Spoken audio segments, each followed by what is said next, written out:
We have already discussed the first scene of Act 1 of Strife, which ends with the end of a meeting between the directors and representatives of the workers. The meeting ends on a deadlock as both the parties remain unyielding.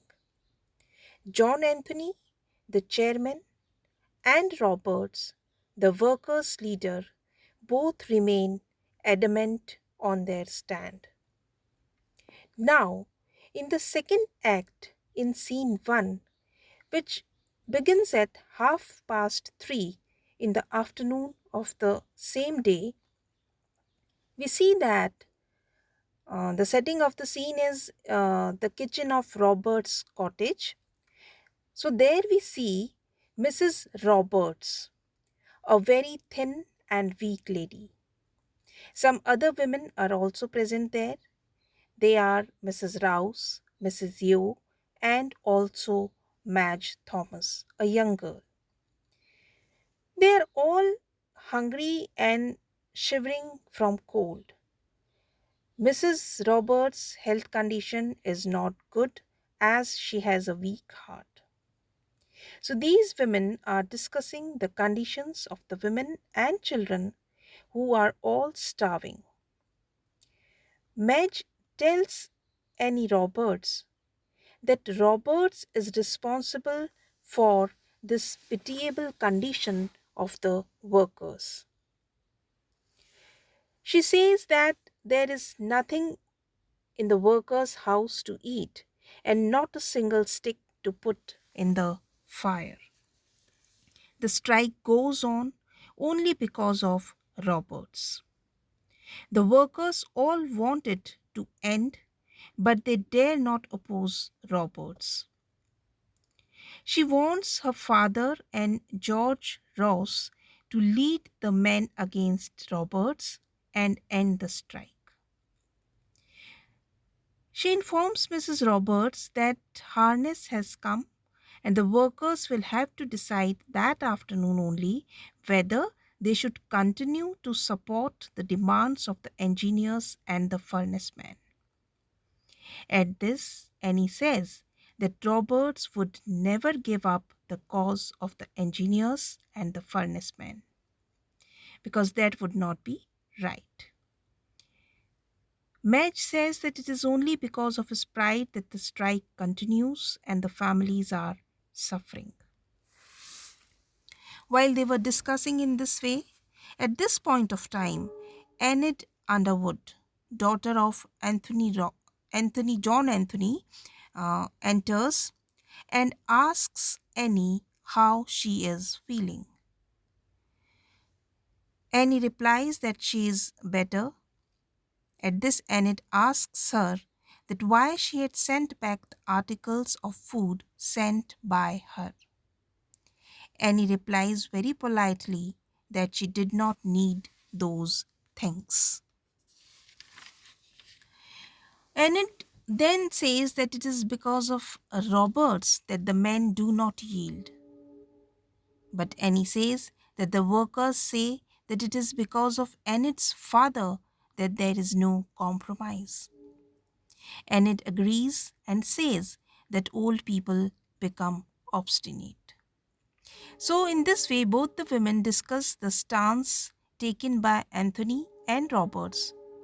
But in all circumstances, actually, Enid wants to help Annie, but she refuses to accept any kind of help.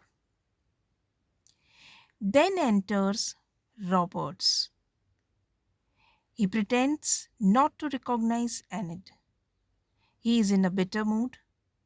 Enid tells him that she wants to talk to him, but he replies her bluntly that he does not have time. Enid, however, persists and appeals to him to come to some sort of compromise, at least for the sake of his wife. But Roberts regards Anthony as the biggest enemy of the laboring class. And it makes a last attempt to persuade him by asking him whether he considered it brave to go on with the struggle. He asks her whether it was brave on the part of Mr. Anthony to fight against women and children who are crying with hunger and shivering with cold. If Anthony is acting on his principles, so is he, and it appeals to him to have pity on his wife. And before leaving, Enid again makes an appeal to him for the sake of his wife and for the poor, starving children of the workers. Then she leaves with her husband, Mr. Underwood, who comes there looking for his wife. When they leave, Roberts asks his wife how is she feeling. She smiles faintly, and because he cares for her a lot, he brings his overcoat and wraps it round her. He says that it is 10 to 4 and now he has to attend a meeting at 4 o'clock. Mrs. Roberts then says that he must think of the sufferings of the children and women. But Roberts asks her why the others cannot endure what he can. She says that all of them are not as strong as he.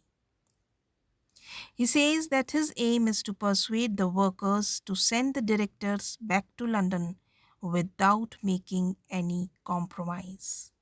He is sure that the directors would surrender very soon. He leaves for the meeting with the determination that he would rather die than surrender. So he just remained adamant on his stand. In this way, we see that in this scene, both Annette and Annie, Robert's wife, tries to persuade Roberts to think about the sufferings of the workers and their families, but he remained unmoved by their concern and remain adamant on his stand, and he leaves for the meeting. So, this is all what happens in the scene 1 of Act 2 in this play Strife. Tomorrow we'll discuss scene 2 of Act 2. Till then, thank you.